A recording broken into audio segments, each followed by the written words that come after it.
와, 사랑하는 양생이 여러분, 덩양소입니다. 양생이 여러분들은 12화, 24화라는 대장정을 견디기 힘들어 탈주하신 적 없으신가요? 한국인은 말이야 이 빨리빨리 정신이 아주 박혀있단 말이죠. 저는 애니 리뷰와 특히 이사천리를 하다보면 자주 느끼게 되는데요. 이사천리 그거 12화짜리 4시간 동안 그 쓰레기 애니 볼 생각하면 아주 그냥 정신이 나가버릴 것 같아요. 피코야 너가 대신 좀 봐줘. 그래서 오늘은 자기 전에 딱 한 편 보고 자기 좋은 짧고 굵은 극장판 애니메이션을 가져와 봤습니다. 긴 분량의 애니메이션이 지칠 때 애인과 보기 좋은 간단한 애니를 찾고 계신 분들은 주목해주세요. 아, 애인이 없으시다고요? 그럼 우리 애인부터 만들어요. 자, 그럼 바로 시작해보겠습니다.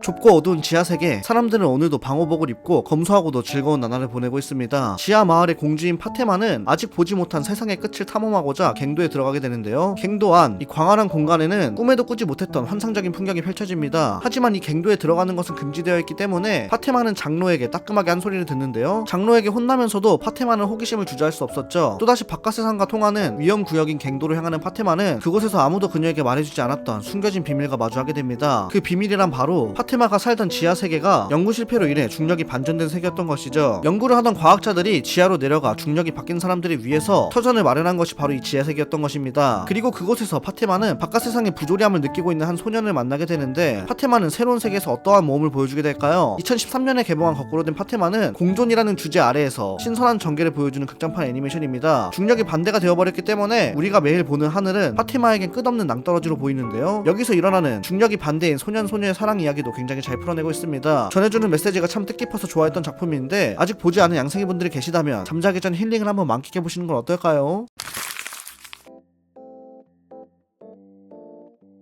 세계에 쏟아진 버블로 중력이 망가져버린 도쿄. 생활시설이 폐쇄된 도쿄는 가족을 잃은 일부 젊은이들의 놀이터로 변했고, 빌딩과 빌딩을 가로지르는 파쿠르팀 배틀의 전장이 되었습니다. 이 파쿠르에서 주목받는 에이스 히비키는 배틀 중 중력을 왜곡시키는 바다에 빠지게 되는데요. 이 바다에서 신비한 힘을 가진 소녀 우타를 만나게 됩니다. 우타를 만나게 되며 파쿠르팀은 돈독한 우정을, 히비키와 우타는 서로에게 색다른 감정을 느끼는데요. 세계에 쏟아진 버블의 정체는 무엇일까요? 그리고 바다에 갑자기 나타난 우타가 가진 신비한 힘은 과연 어떤 것일까요? 이번 연도에 개봉한 넷플릭스 독점 애니메이션 버블은 몽글몽글한 분위기와 중간중간 보여주는 파쿠르의 속도감, 오지는 몰입감을 한 번에 잡은 꽤나 주목해볼 만한 작품입니다. 작중 망가져버린 도쿄가 배경이기 때문에 암울한 내용만을 담을 것 같지만 우타의 존재로 인해 작중 청량한 분위기를 유지하는데요. 게다가 우타가 이름 그대로 노래로 감정을 전달하는 캐릭터이기 때문에 작곡을 맡은 애니 음악계의 거장 사와노 히로유키의 OST들도 상당히 두드러집니다. 제작진도 개쩔어서 중간중간 파쿠르 장면 때는 거의 팬티를 35장 갈아입을 뻔했는데요. 정말 킬링타임으로 제격인 애니메이션이니 역동적이고 시원한 액션을 가미한 독특한 작품을 찾고 계신 분들에게 버블을 강력하게 추천드리겠습니다.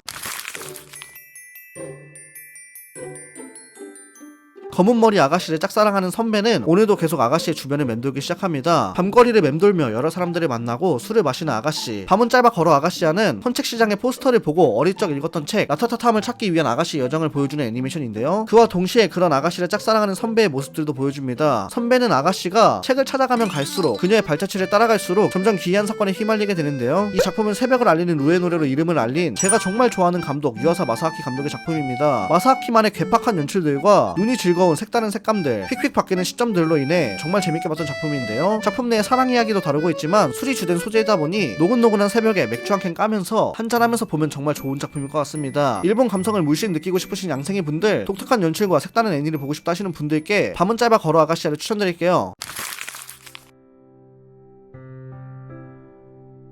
때는 1963년, 일본 요코하마의 언덕 위에는 작은 하숙집 코쿠리장이 있습니다. 할머니를 도와 코쿠리장의 운영을 돕는 16살 손녀 우미는 매일 아침이 되면 먼저 바다를 향해 안전한 항해 기원 깃발을 올리며 돌아오지 않는 아버지를 그리워합니다. 하숙집 내에 식사를 만들고 하숙생들과 가족들의 도시락을 만드는 등 이런저런 일로 바쁘게 지내는 우미에게도 좋아하는 선배가 있었죠. 바로 예인선으로 통학하는 같은 고등학교 선배인 카자마 슌. 우미의 이런 마음을 아는지 모르는지 슌은 매일 예인선으로 통학하며 우미가 올린 안전기원 깃발을 바라봅니다. 코쿠리코 언덕에서는 1964년 도쿄올림픽을 앞둔 시점을 배경으로 하고 있으며, 이 올림픽으로 인해 옛것을 모두 부숴버릴지 아니면 보존할지에 대한 분쟁을 그리고 있는 작품입니다. 학교 내 오래된 무나무 부실 카르티에 라탱을 지키고자 우미와 슌이 여러가지 노력들을 하면서 이 계기로 서로 사랑이라는 감정까지 싹트게 되는 로맨스를 보여주는데요. 이 둘의 간질간질한 감정들을 지브리만의 연출과 표현으로 그대로 전달하고 있는 작품이죠. 이 작품은 1960년대 초반의 작품 배경으로 하고 있기 때문에 전쟁의 폐해를 많이 담고 있는데, 애초에 코쿠리코라는 단어 자체가 프랑스어로 개양기비라는 의미이며, 개양기비는 서양에서 6.25 전쟁을 기리는 꽃으로서 사용되고 있습니다. 이러한 시대 배경부터가 참 마음을 울컥하게 만드는 요소라고 생각하는데요. 지브리 미야자키 하야오의 감성과 맞물려 마음이 따뜻해지는 작품이었던 것 같습니다. 하루가 고되고 차가웠던 날에 지브리 감성에 한 바가지 들어가 있는 마음을 따뜻하게 녹여줄 코쿠리코 언덕에서를 한번 즐겨보시는 건 어떨까요?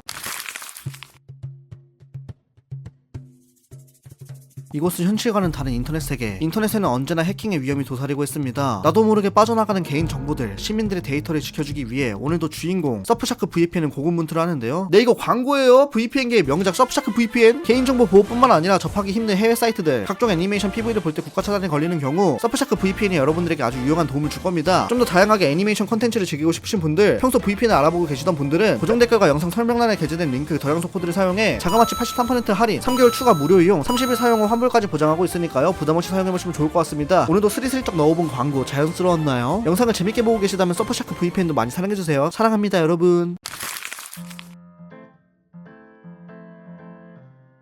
오지라는 가상세계의 통신망으로 전세계가 연결되어 모든 게 가능해진 세상. 이 오지 덕분에 세금 납부부터 쇼핑까지 모든 것을 편리하게 이용할 수 있게 되었습니다. 우리의 주인공 수학천재 켄지는 오지를 관리하는 아르바이트를 하고 있는데요. 그러던 어느 날 짝사랑하던 선배 나츠키가 켄지에게 이번에 있을 집안의 당주, 할머니의 생신잔치에 엄친아 남자친구로서 같이 가줄 것을 부탁받습니다. 그렇게 가짜 남친으로서 나츠키의 집에 방문한 켄지, 어찌저찌 엄친아 남자친구를 잘 연기하며 순탄하게 하루를 보냈는데요. 그런데 문제는 밤에 일어났습니다. 잠을 못 이루고 뒤척이던 켄지는 나를 풀어봐 라는 제목에 2056개의 숫자가 가득한 정체모를 문자 메시지를 받는데요. 이를 수수께끼 암호라고 여긴 켄지는 수학 영재다운 비장한 머리를 굴려 식은죽 먹기로 이 암호를 풀어버리고 답장을 전송한 뒤 잠에 듭니다. 하지만 다음날 TV 뉴스에는 대문짝만하게 켄지를 오지를 해킹한 용의자로서 공개 수배한다는 내용이 전파되는데요. 네, 사실 켄지가 지난밤 풀어낸 암호는 바로 오지의 방화벽이었으며 러브머신이라는 인공지능이 이를 이용해 오지를 난장판으로 만들어 세계적 혼란을 가져오려고 한 것이었죠. 과연 켄지는 이 누명을 벗고 오지의 방화벽을 다시 되돌릴 수 있을까요? 2009년에 개봉한 호소다 마모루 감독의 작품 썸머워즈는 오지라는 네트워크망을 이용한 신선한 설정과 호소다 마모루 특유의 가족적인 분위기와 감성이 잘 드러난 작품인데요. 예전에 정말 재밌게 봤던 기억이 있는데 요즘에는 모르는 사람이 더 많아진 작품인 것 같습니다. 모두가 힘을 합쳐 위기를 헤쳐나가는 모습, 네트워크망을 통해 전세계 사람들과 이어지는 모습들이 지금의 메타버스 시대와 맞물리는 것도 있고 지금 다시 보니까 또다시 새롭게 와닿더라고요. 가족들이 온 힘을 합쳐 문제를 해결하는 가족 영화를 찾고 계신 분들에게 썸머워즈를 강력히 추천드리겠습니다.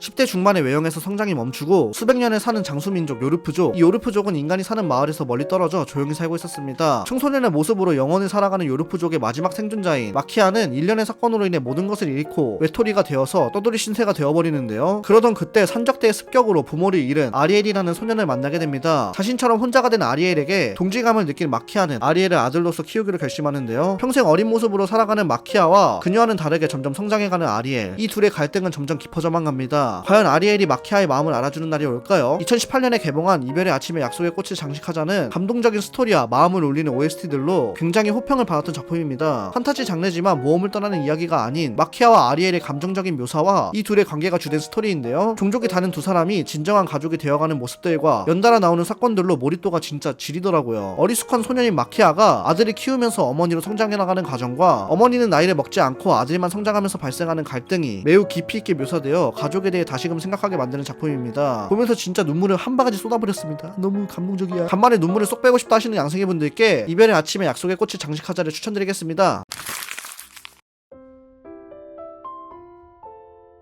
2010년대에 들어서서는 신카이 마코토의 시대라고 불릴 정도로 너의 이름은 이후로 신카이 마코토 감독의 전작품들이 다시 주목을 받고 있는데요. 이번엔 좀 더 알려졌으면 하는 두 작품을 한번 같이 소개시켜드려볼까 합니다. 우선 첫 번째 작품은 언어의 정원인데요. 구두 디자이너를 꿈꾸는 고등학생 다카오는 비가 오는 날이면 우에노 공원으로 구두를 스케치하러 갑니다. 그러던 어느 날 우연히 유키노라는 여성과 이 정원에서 만나게 되고 예상치 못한 만남은 비가 오는 날이면 계속 이어지게 되는데요. 비 오는 날이면 만나는 어떠한 운명을 느낀 다카오는 점점 유키노에게 사랑이라는 감정을 느끼게 되고 그녀의 구두를 만들어주기로 결심합니다.